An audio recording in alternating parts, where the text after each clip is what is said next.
Yeah. Well, I went through that where, um, being the stubborn male, letting my ego take control of everything.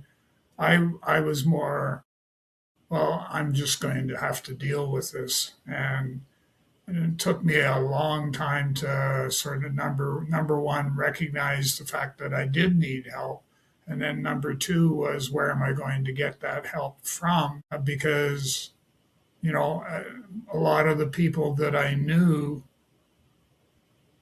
I just didn't see them being able to have the capacity to actually help. And I ended up seeing a counselor, more, I guess she would be a counselor, social worker. And like I dealt with stuff, and it seems kind of foolish now, but I couldn't drive past the hospital where Deborah passed away because it brought back, you know, brought back those memories. And it took a while for us to try some different types of therapies and stuff like that to be able to get us to a stage where I could actually drive past the hospital and not break down and cry. Absolutely. And I get that. I 100% get that. Um, I am religious, and my mom, I swear, she traumatized me so bad with my dad's death, the way she handled things.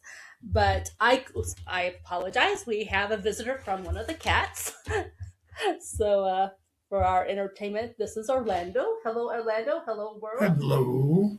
And you can go and not disturb our broadcast here. So if anyone has any doubts about how real this is, case in point. There you Hello, go. Yeah. Orlando. Anyway, what I was saying is that, like you, my grief became very strongly associated with a building for a while.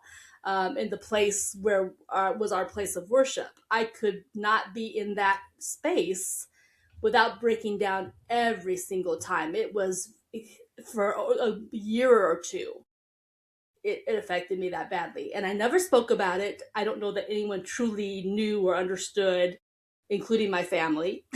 My husband might have understood, but that aside, it took me a very long time before I could be in that space um, without hello Orlando, without having that reaction.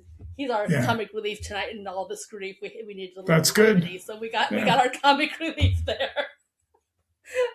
Oh, but yes, yeah, it's amazing how our minds and even our bodies, because I muscle memory, Yeah. um, are affected by that.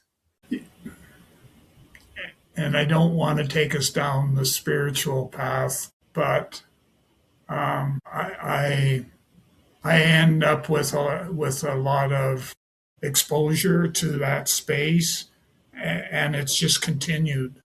Like I had one here the last couple nights that was it was pretty interesting. Like it was very, how you see sometimes you see those pictures of a spiritual figurine, we'll call it, Hmm. in the white and just with the glowing dark, or not glowing dark, glowing light and white light and that.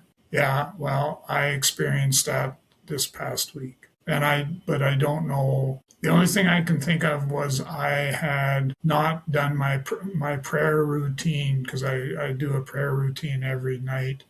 I hadn't done it, and I think this was a friendly reminder to smarten up and get back on the train and deal with it.